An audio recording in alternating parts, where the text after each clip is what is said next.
Deputy CM jong in charge jong urban affairs in Dawan tang balong ngi la penting na bangi kwa ban pendep yang ne kam begin song meeting bat kini ki HPC la ko nur hapo jong ne dai tang balong mentangi dai bud kam saban penkre yang ne G20 tengi lai bud kam lut boro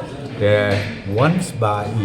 Deputy CM baik ya urban affairs in one dia nang tu bisa bu ya kesini dan bukan ini nak kementar begin batai susu ya ke stan jung the government but kumjuk ru ban skap naki ke ka begitu but I really don't know yet because the communication has to be sent to urban affairs department, so I don't know yet till this moment whether they already communicated or not.